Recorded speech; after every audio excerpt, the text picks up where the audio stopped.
takeaway, I think, is you need to be a 30-time Emmy winner, a legend of broadcasting, to be able to opt out of that. It's just become a fact of life for so many journalists. But at the same time, I don't want to let people like Bill Simmons off the hook because they've made millions and millions of dollars by hawking sports books, normalizing the idea that firing all these parlays and low odds prop bets is just the way to be a sports fan nowadays. The influence of that on making this the default way of engaging with sports can't be understated. Consequence of it, besides just giving the impression that this is a harmless, no big deal way of being a fan now, is it also handcuffs a lot of sports outlets that could be reporting on the dangers of betting, rising addiction, the risks of corruption we were just talking about.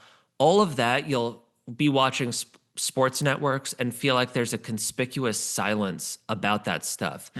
Even with Bill Simmons, as I wrote about in the book, this guy who has burnt a reputation as this defiant truth teller. When Jonte Porter was arrested, or when other games that I know he cares a lot about were exposed to have fixing scandals, he's very, kind of tongue-tied and, really watching his words in a way that he doesn't typically. And I think it's because FanDuel is one of his biggest sponsors. And that's true of so much of the media. And just lastly, I'll quote a former ESPN reporter named Henry Abbott, who said, when you think about all that, sports media is really being bribed by all this advertising dollars. The bribe is, we'll give you millions and millions of dollars, and in exchange, don't say anything that would either embarrass these sports books or embarrass the leagues for partnering with them and profiting so handsomely from this betting explosion.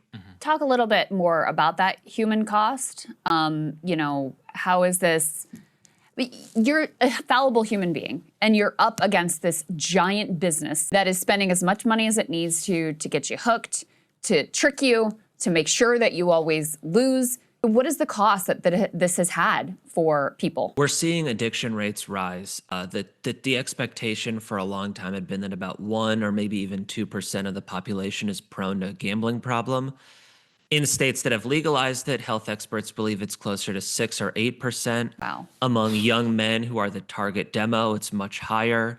As bad as that is, and I tell some really heartbreaking stories in the book of the most ordinary people who seem like they're smart and know about sports and wouldn't, get themselves down that road. I also think that people can hear addiction stories and say, well, that doesn't apply to me. Like, that's sad, but I don't have a gambling problem. And what we're seeing is such pervasive rates of problematic gambling, even if you don't have a clinically diagnosable problem. And what I mean by that is a third of gamblers saying they've felt ashamed after how much money they've lost.